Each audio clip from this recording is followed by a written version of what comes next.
Okay, so hello class. In this video lecture, we will be talking about Butler, her text on gender. So, entitled Performative Acts and Gender Constitution, an essay in phenomenology and feminist theory. So, before getting into the discussion proper, we have to first know that Butler is a linguistic thinker. In other words, yung concern niya is more on the language.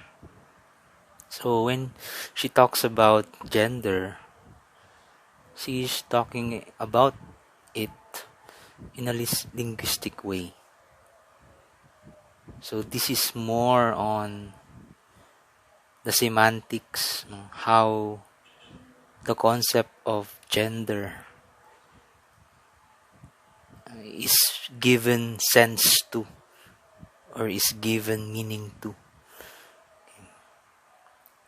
So I also recognize the fact na itong essay niya ay medyo mahirap intindihin. No? Kasi yung pagsulat ni Butler, magulo. Medyo hindi siya straightforward. Ang dami niyang binabanggit. Kuminsan pa ikot-ikot. That's normal. And we have to, include Butler. Precisely because isa siya sa mga dahilan kung bakit nagkaroon tayo ng mas magandang movement o yung tinatawag nilang LGBTQIA+ community. Isa lang siya. So, hindi lang siya yung dahilan, pero isa siya sa dahilan kung bakit patuloy na lumalaban ang taong bayan sa gender rights na tinatawag. So, in a certain sense, she contributes largely to the solution of gender issues that we are facing right now. Kasi hindi pa rin natatapos yung usapin sa gender. Okay, so let's go to the proper discussion. I will make this as simple as possible, no? Kasi nga medyo mahirap siyang intindihin. No? So I only included yung pinaka-importante na parte sa kanyang article. Okay. So, this is the title of the article. So, Butler commences with the notion of acts as viewed by philosophers or thinkers. So, she mentions John Searle's speech acts, which are verbal assurances and promises which constitute a moral bond between speakers. Second is action theory, a domain of moral philosophy which seeks to understand what it is to do prior to any claim of what one ought to do. Okay. Pero wala tayong concern dyan. This is the important one. Yung third. So, she mentions, lastly, the phenomenological theory of acts, or otherwise known as doctrine of constitution. So, mas nag-focus dito si Butler. So, she only recognizes other notion of acts, but it is here where her discussion on gender circulates. Okay.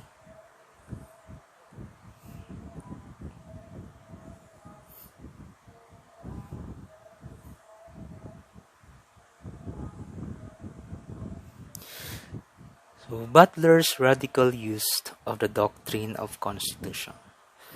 Before getting to know the doctrine of constitution in the field of phenomenology, we have to first know what phenomenology is. So, ano nga ba ang phenomenology? Phenomenology, in the strictest sense of the word, is the study of structures of consciousness as experienced from the first person point of view. Or in other words, the individual's lived experience. So the central structure of an experience is its intentionality. It's being directed towards something, as it is an experience of or about an object, otherwise known as phenomenon, or things as they appear to us. Diba, madalasan narinig natin pag meron tayong na-experience na kumbaga extraordinary. We call it phenomenal. Precisely because it is a lived experience. Diba, narinig natin yung term na yun, phenomenal. It was phenomenal. JS prom was phenomenal. Our graduation night was phenomenal. So, it's a common term. But, really, phenomenology is a field of philosophy. Yung paggamit ng phenomenal actually does not really capture what phenomenology means. No? But just to give you an idea, kasi live experience siya eh. Na-experience ng tao mismo. Na-experience mo. Okay? So, phenomenology, fronted by Husserl, Merleau-Ponty, and Mead, among others, seeks to explain the way in which social agents constitute social reality through language, gesture, and all manner of symbolic social sign, which in turn assumes that there is an always already importanteng term ito. Always already a choosing and constituting agent prior to knowledge. It assumes that there is an always already a choosing and constituting agent prior to language. Meaning to say, kahit wala pa yung language, meron na nagko-constitute ng realidad.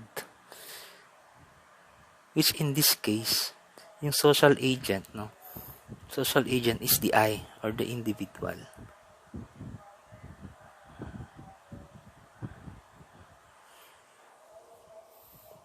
So, papasok dito si Butler, yung brief explanation of constituting social reality. So, Butler's radical use is to treat the individual or the social agent as an object rather than subject of constitutive acts. In other words, it is the acts of the individual which constitute the social reality of that individual. In other words, it's the other way around. Kung kay Merleau-Ponty and the rest, it is the I, the individual, which constitute, which makes sense of the social reality around him or her. For Butler, it is the acts, yung nakikita nating acts, yung nakikita nating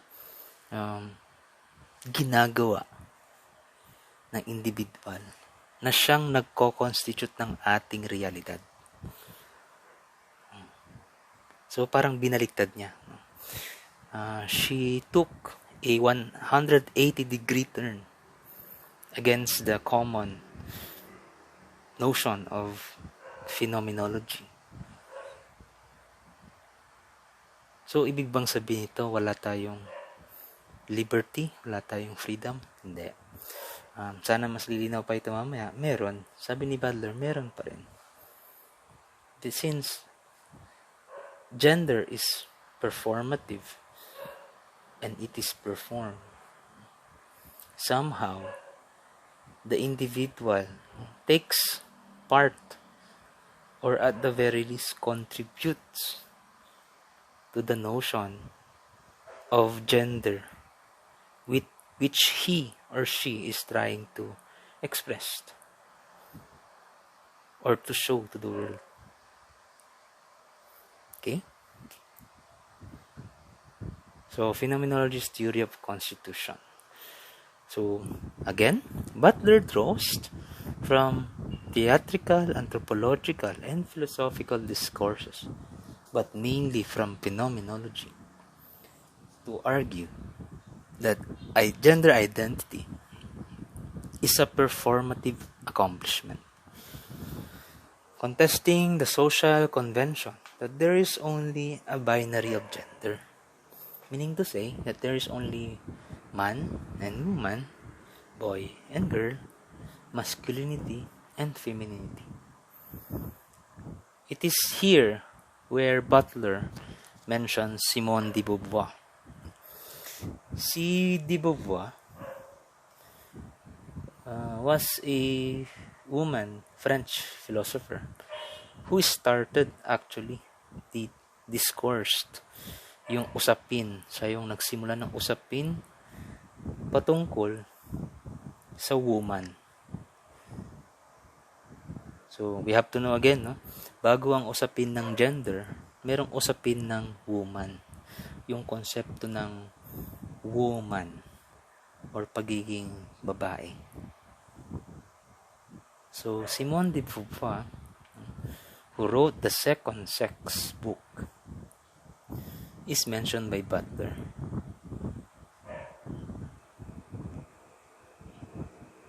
Butler claims that Beauvoir appropriates and reinterprets the doctrine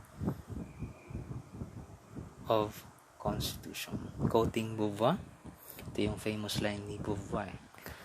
One is not born, but rather becomes a woman. The notion of becoming is a notion of constituting. The notion of becoming has the sense of liberty, has the sense of freedom. So, one is not born, but rather becomes a woman. Gives us the idea that anyone can become a woman.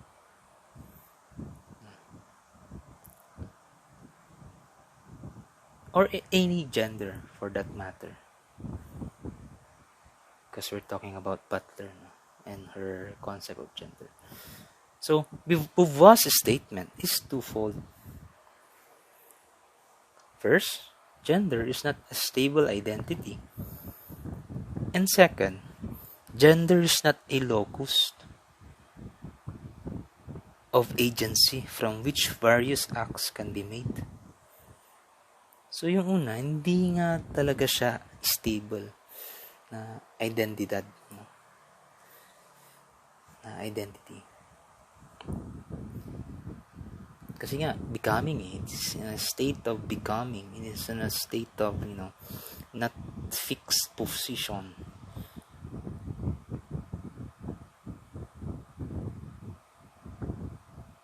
And second, it's not a locus of agency. Although, nabanggit ko kanina, meron siyang konting freedom. Meron freedom pa rin. But not entirely. No? Kumbaga, hindi siya entirely individual act. it's a collective act. Kasi naka-appropriate pa rin yung gender acts within the confines of one's particular environment. So, gender is not a locus precisely because gender is not a locus of agency from which various acts can be made, precisely because gender acts is, in a sense, a collective action. Hindi siya individual. Okay, sana, I hope later on this will become clearer. Okay?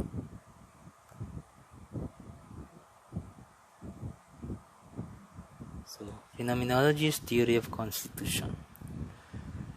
So, rather, Butler adds, gender is an identity tenuously constituted in time through stylized repetition of acts and stylization of the body.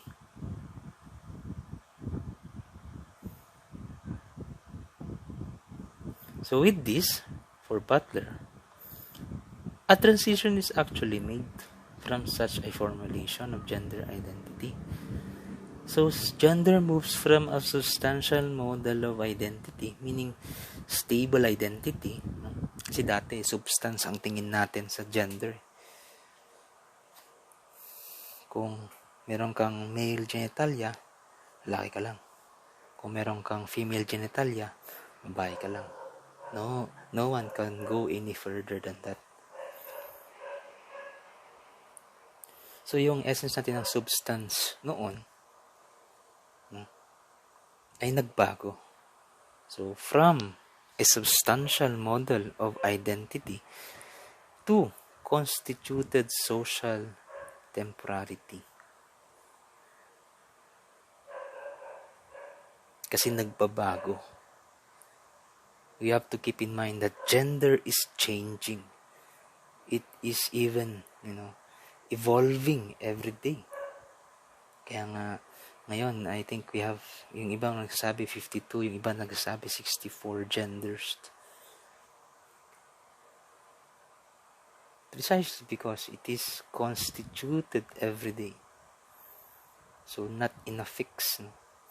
So, in other words, gender is in a state of flux or a state of continuous change, and that this temporality of gender identity is grounded on the stylized repetition of acts and the stylization of the body. Okay?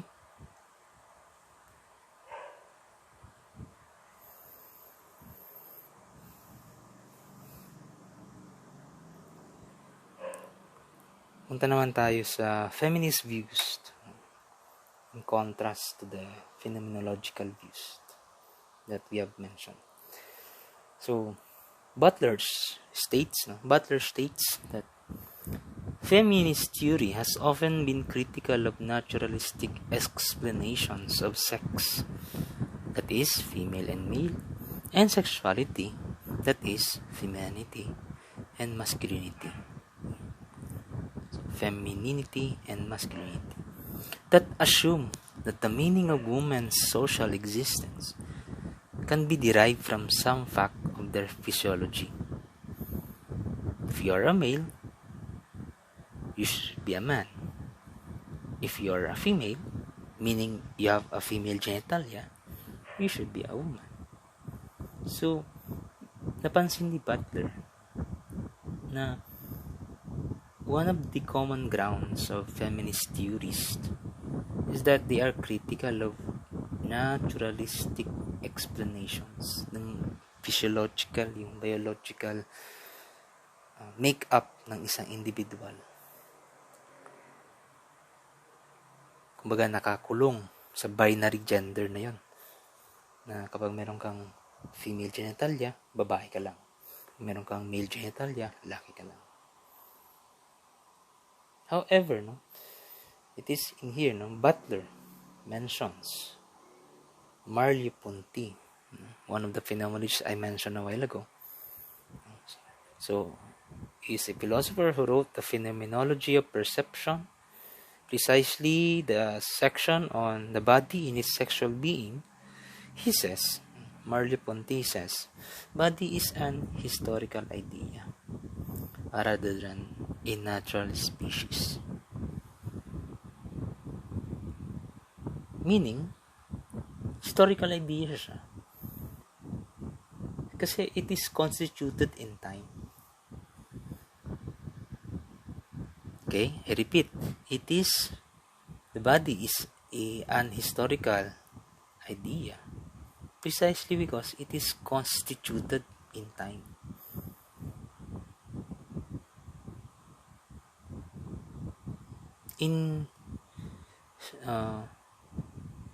There are ways that make sense of the body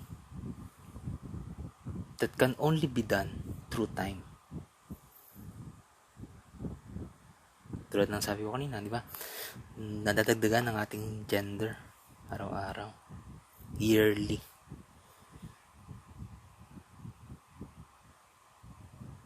Meaning to say, the body is in a state of continuous definition and redefinition.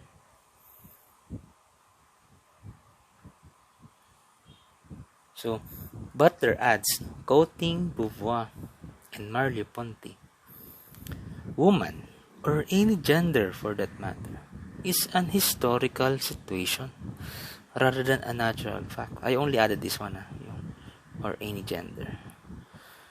It's an historical situation rather than a natural fact. Although Beauvoir was only talking about women, we have to assume that, for Butler, at least for Butler, what she's trying to put forward to here in her essay, any gender for that matter is an historical situation. It is constituted in time. However, it is important to note that this view does not disregard the material or natural dimensions of the body, but that the material or natural dimensions of the body are perceived as separated from the processes through which the body produces cultural meanings. In other words, it does not disregard yung physiological makeup of the body. This is not to say na you have to question yourself. Parang, kunyari, ikaw, lalaki ka, tapos all throughout your life, you have been feeling like a man, really. This is not to say na right now, you have to question. Kasi baka hindi totoo. Kahit meron kang male genitalia, deep inside, baka hindi ka ganyan talaga. No, this not disregard that. No? Kasi meron, kumbaga, hindi mawawala yung straight man at hindi mawawala din yung straight woman. Okay? So, yun lang yung gustong sabihin dito. But, this is also to say that there are not only, hindi lang tayo merong babae. Hindi lang tayo merong lalaki. Meron tayong iba pang posibilidad na genders na pwedeng mangyari or magkaroon. Okay? So, the body as an historical idea and a set of possibilities. So, Butler refers to Merleau-Ponty on the idea that the body is in a state of flux or constant change. So Merleau-Ponty maintains that not only is the body an historical idea, but also a set of possibilities to be continually realized through time. This also somehow explains why we have so many genders. because they were a set of possibilities that were realized. And gender, by this same definition, is a set of possibilities that would be realized in the future. We don't know, hindi lang 52 or 64 genders ang meron tayo. Baka, ewan ko. Kumbaga, numerous. Kumbaga, no one can say na, tapos na yung bilangan. Okay na. Ito na yung gender natin.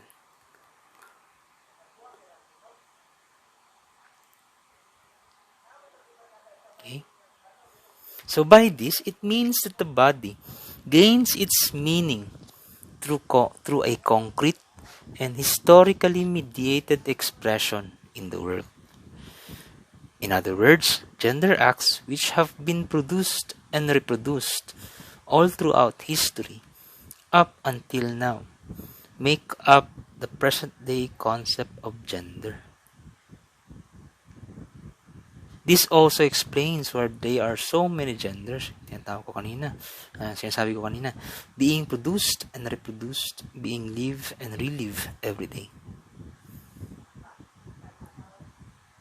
Okay, so gender acts which have been produced and reproduced all throughout history up until now make up the present-day concept of gender.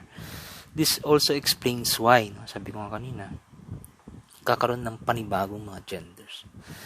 Kasi nadaragdagan as man lives his life all throughout his life, that the body is a set of possibilities signifies first that its appearance in the world for perception is not predetermined by some interior essence. In other words, yung esensya na dati nating alam patungkol sa body ay hindi nagdedetermina ng kanyang tunay na esensya. Going back to the example, kahit meron kang, for example, babae ka, you have female genitalia, does not predetermine your gender as a woman. Kasi merong iba feeling nila lalaki sila, and kumbaga sa kanila that is their gender. So this also explains that a set of possibilities na sinatawag natin. Kung minsan mga, di ba, nakakarinig tayo ng kwento, sobrang tagal na siya nagkaroon ng girlfriend, nagkaroon na siya ng maraming tapos biglang, kumbaga, lumabas sa closet, lumabas yung tunay na pagkatao niya. Ano pala siya? Feminine pala siya. May ganun tayong narinig na kwento.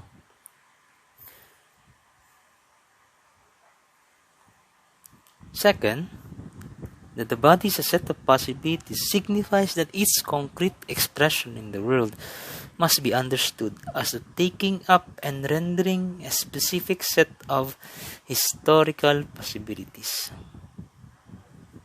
So in other words, the individual has the freedom to choose among many possibilities, but such possibilities are constrained by historical conventions. For example na binigay ko dito, woman who choose to act like a man, for example, in the hunting-gathering sense, or a man who chooses to act like a woman, for example, in the child-rearing, or better yet, when he chooses to act exactly as a woman, who dresses in a feminine way, and speaks, walks, acts in a feminine way. In other words, maraming set of possibilities. No? Hindi lang ito. Kasi naka-confine lang ako sa idea ng bisexual and transsexual, transvestite. Meron pang ibang other genders na merong ginagawang ibang gender acts. Okay? So, this is, to be, to have many set of possibilities also means that we have to materialize it. So materializing the many possibilities of one's chosen gender, meaning to say you have to act on it. So Butler further states, I think this is one of her important statement in the article. So one is not simply a body, but in some very key sense, one does one's body, and indeed, one does one's body differently from one's contemporaries, meaning to say one's present day, and from one's embodied predecessors and successors as well, differently. We have to take note of this. No?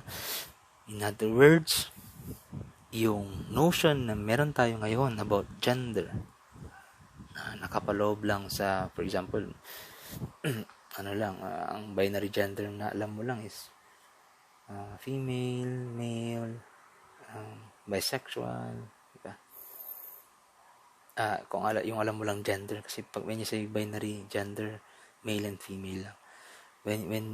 Kumbaga, kung ngayon, meron ka ng idea na maraming genders, hindi pa dyan nagtatapos. Again, kasi nga, one does one's body, and one does one's body differently. From time to time, nagbabago yan. Okay? Again, no? Linguistic. It's more on the linguistic term, linguistic concept of gender.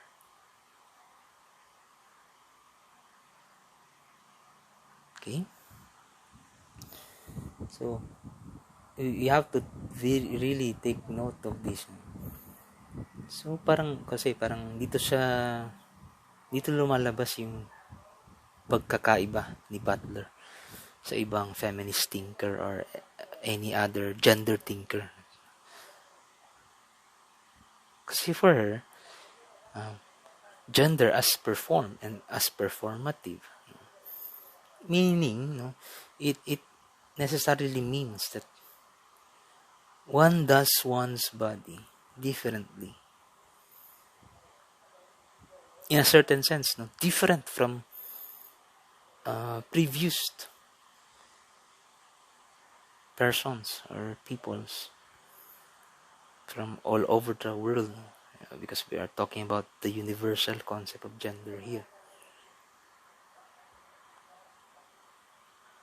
Okay? That's why she includes, no, from one's embodied predecessors and successors as well. Parang lumalabas dito yung freedom, no? yung uniqueness. Kumbaga sa kanya kasi si Butler kasi para sa kanya meron pa rin konting freedom. Pero yung freedom na yan limited. Medyo malabo, no? In other words, parang sa kanya, there's a space, although small, there's a space of freedom. Kasi act siya, diba? When you say act, the individuality of the person is still included. Pero yung act, nakapaloob pa rin sa konstitusyon ng isang immediate environment.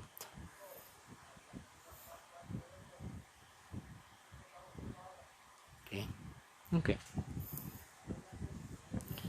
So, subjective experience. Both phenomenology and feminist analysis ground their theory in lived experience and in suggesting a different vantage point where the world is viewed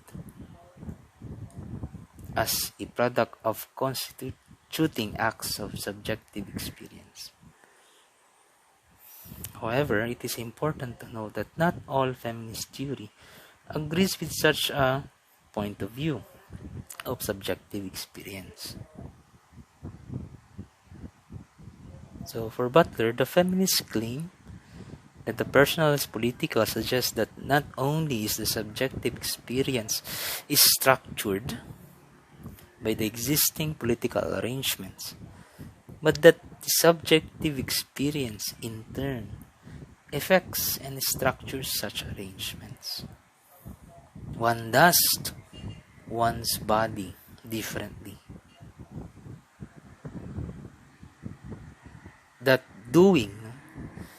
one's doing of one's body differently affects and structures the political arrangements. No? In other words, it contributes,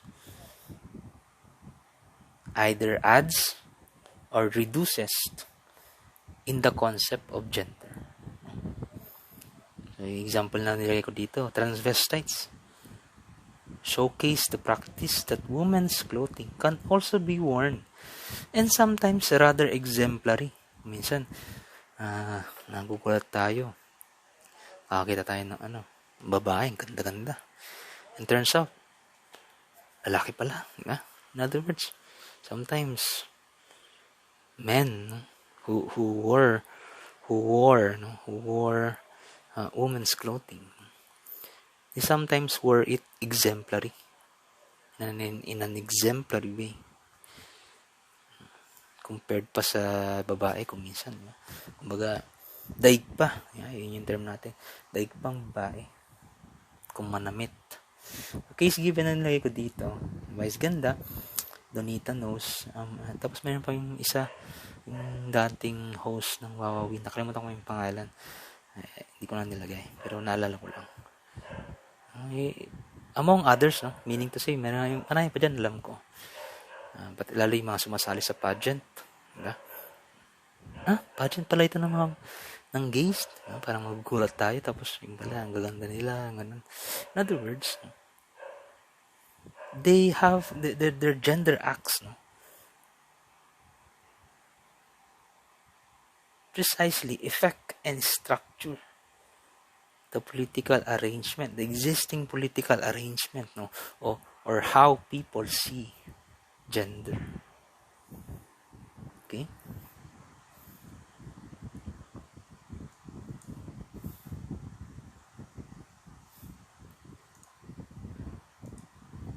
So, in experiencing a shared cultural situation, because we are in a political arrangement, we are in a social community, women, or any gender for that matter, understand their situation and make them view their oppression as not theirs alone. That there are other women and other genders who experience the same oppression. In other words, these people share the same perception, and knowing that they belong to a certain group somehow empowers them. This is what we call the need to belong, or belongingness. And sometimes it helps. And, kasi nga meron tayong LGBTQIA plus community. And I think that is a really good example of shared culture among genders. And it somehow empowers them. You can ask anyone. I'm pretty sure they are very helpful to each other. Kaya nga, di ba, nabanggit ko rin,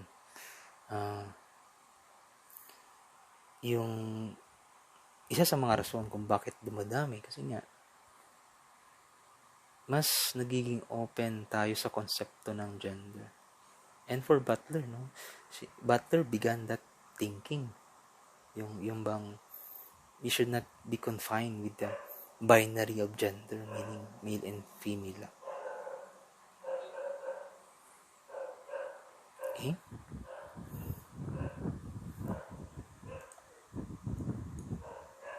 So Butler sees the uselessness of a political program that aims to transform certain social situations of women without understanding whether or not the category of woman, or any gender for that matter, is socially constructed in such a way that to be a woman, or any gender for that matter, is to be in an always already oppressed situation.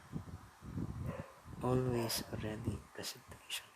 In other words, para kay Butler kasi, Then, you have to note again, no? She is a linguistic thinker here. Hindi siya masyadong practical, hindi siya, yung discussion niya, theoretical. Unlike Nussbaum, for example, more on the practical laws that could help women or any gender for that matter. However, for Butler, sabi niya kasi, kumbaga walang saysay. Kung walang saysay yung konsepto ng social justice or equality, kung sa una pa lang, hindi malinaw kung ano ang gender. Kung sa una pa lang hindi natin alam kung saan patungo yung konsepto ng gender. So, I think this is one of her foundations, no? Why she has this concept of gender as performative.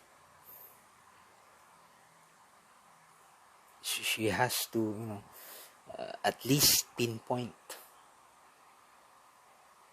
a concept of gender that would be a basis for other people. And it's working. Like I said, kasi meron tayong LGBTQIA+ community. Okay?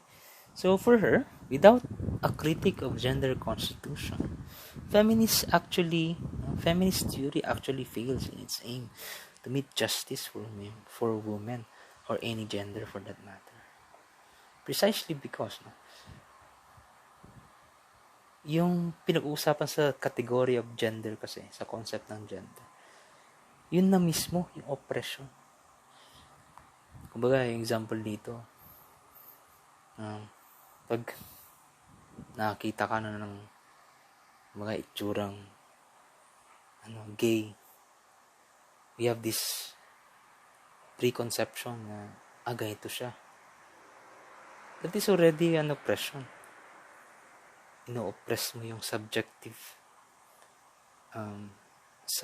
authority ng individual. Subjective autonomy, rather, ng individual. So that is already an gender oppression. So that's why Butler insists na the category of gender is actually to be, at the very least, set forward to as a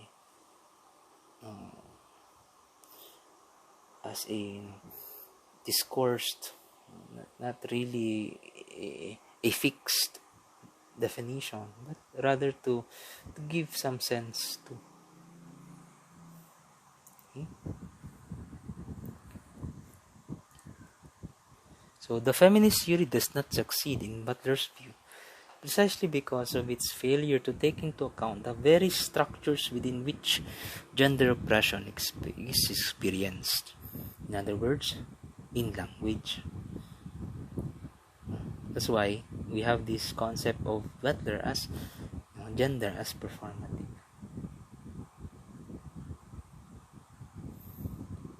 Okay, so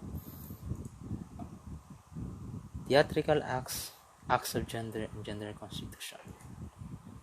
So Butler draws similarities from theatrical acts and acts of gender. So just as theatrical play requires both text and interpretation, gendered body also acts within the confines of an already existing directive of both space and interpretations. So yun yung analogy na kinuha ni Butler, yung theatrical acts. So Butler gives us the example of a transvestite. Again, a person who wears clothes designed for the opposite sex, or a cross-dresser who challenges the very distinction between appearance and reality. So parang nangyari dito, when we apply that analogy of theatrical play, yung transvestite, nilaro niya yung script niya. Kumbaga, modified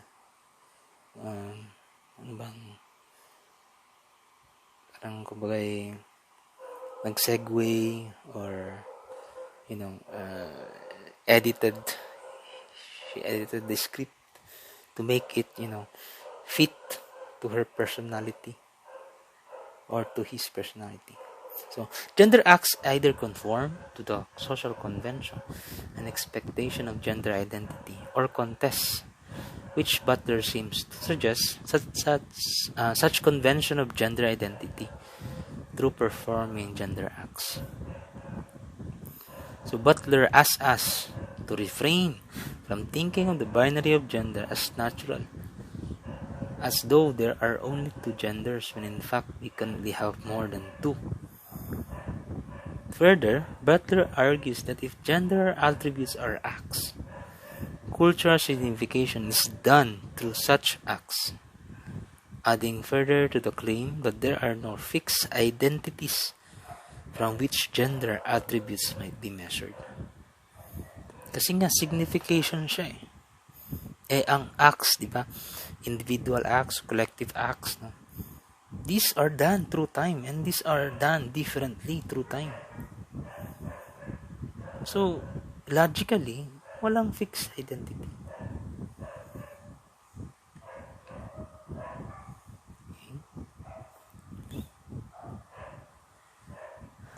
So, acts, in a certain sense, are a shared experience and collective action. However, Butler clarifies that this is a theatrically based and less individually oriented view of acts, in contrast to the view that such act theory is too existentialist. In other words, kasi pag sinabi mo kasing individual acts, more on existentialist view of acts. In other words, pag sinabing existentialist view, parang only true for the individual, not true for everybody, not true universally. So that's one way of reading into it. Kasi may mga nag-criticize na when you say individual acts, gender acts as individual acts, they somehow say that they are not universal. Kumbaga, existentialist nga lang siya. True to oneself, no? But not to everybody else. So, in other words, gender acts are not one's act alone. Kasi nga, shared experience siya. And collective action. Through time. Wala naman sigurong di ba? Kumbaga, gay na. Kumbaga, makikita natin kung ano yung gay sa isang lesbian. Precisely because they have been done through time already. We have already that notion. Kumbaga ganun. So it is true that there are individual and unique ways of doing one's gender, but that one does it in accordance with certain sanctions and prescriptions. Ito yung sasayo kanina, di ba? It is also confined within one's own immediate culture or community. So Butler clarifies that this is not to disregard certain gender norms in certain communities, but to point out, rather, that the gender act that one does has been going on even before he or she even does it. We only add to it, but we don't really have, we don't really create an original, gender view of a certain act. Unless, of course, yung dati, wala pang notion. But, gay has been, the concept of gay and lesbian has been here already. Even in ancient times. The time of Plato. Socrates, ancient Greeks.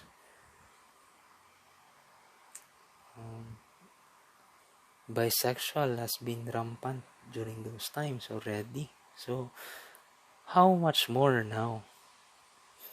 Parang ganun. Okay? Pero ngayon, ang nangyayari kasi dumadagdag. Again, constituting and reconstituting every day the gender acts. So in other words, may evolution. Hence, so Butler says, gender is an act which has been rehearsed, much as a script survives the particular actors who make use of it, but which requires individual actors in order to be actualized. And reproduce as reality once again. In other words, di ba yung script, pinipili din yan ng director kung sino yung tugma, sino yung appropriate na actor. Just as gender acts are appropriated to the specific individuals who are fit to those gender acts. So, pag, kunyari, feeling mo, or baga alam mo na ikaw ay hindi lalaki, you conform to the gender acts of the other side or under other gender acts other than being a male. Kumbaga, you actualize it and reproduce it as your own. So, maganda yung analogy na binigay ni Butler dito when it comes to understanding gender. It is the same as a script in theatrical acts. So, yun. So, repetition of stylized acts of gender and stylization of the body.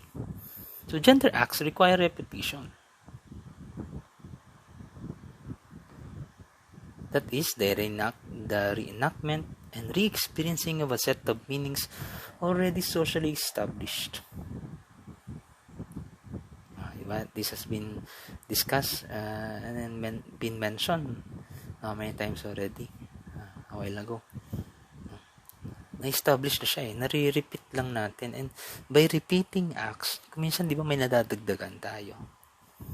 By way of repetition, may nadadagdagan tayo. Meron tayong nare-reduce, meron tayong na-augment, meron tayong nadi-diminish, meron tayong na-i-add. Repetition reenactment. Just as one becomes better when he reenacts his script in a certain theatrical play. The same applies to gender when one reenacts and re-experiences a set of meanings through the gender that he or she chooses. It becomes more comprehensive, and that's why this also explains why we have so many genders. Kasi na-augment nadadagdagan. So with this, gender acts become public and in turn become incorporated with our notion of gender identity. That is, stylized acts of gender and stylization of the body. Kung dati, wala pa tayong notion ng transvestite. Especially here sa Philippines. Medyo late tayo sa development yung transvestite, for example, hindi pa public sa atin kasi wala pa tayong nakikita. Pero when transvestites became rampant, or rather nakilala na sa kultura natin, di ba nadagdagan yun sa ating notion of gender identity. So pwede palang ganito, di ba? Okay. So lastly, and I think this is the gist. So Butler concludes her article by stating that the view on gender does not end here, and that the gender could have a wider sense if we look at it as performative. Butler is actually proposing subversive acts of gender. That is to say, gender acts that contest, no, the binary gender that we have today. Kumbaga, mayroong may contrast. Gusto niya yung, kumbaga, i-contest sa, I think, if an appropriate term, to contest the very definition of binary gender. To contest the social construction of genders. Again, using the metaphor of the theater, the script is contested by the actors' deviant and unwarranted improvisations of acts. Di ba? For example, in transvestite, that is a deviant and unwarranted improvisations of acts. But we accept it nowadays. No? We already accept it precisely because we add to the concept of gender. We add to the notion of gender. And by way of adding, augmenting, and sometimes diminishing, we get more wider view to the concept of gender. And again, no, this is how other members of LGBTQIA plus see gender. And sometimes sometimes they don't know that they don't know Butler. But precisely the idea that gender is a repeatedly gender acts, no, that the idea that gender is the idea that gender is reconstituted and constituted through time, through the individual.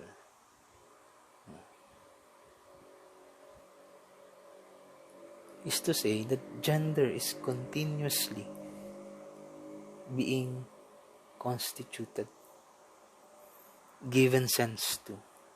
And that's why the talk on gender does not end yet. Hindi pa nagtatapos yung usapin sa gender, sa kasarian.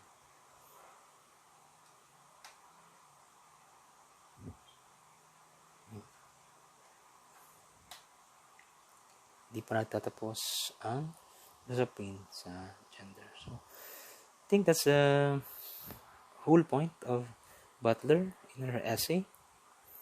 So, subversion of gender acts. Okay? Precisely because we have this liberty to perform. And gender acts are a way to contribute to the development of our understanding of gender. Okay? So, that is the end of my lecture. Thank you for listening. I hope this somehow clarifies your reading of the text. And I hope that, somehow the Butler caught your attention, caught your interest in one way or another. And this is to hope also na mas lumago pa, mas maging wide pa ang inyong pananaw sa konsepto ng gender. And with that, you can contribute to the solution for the gender issues that our country is facing nowadays. Okay?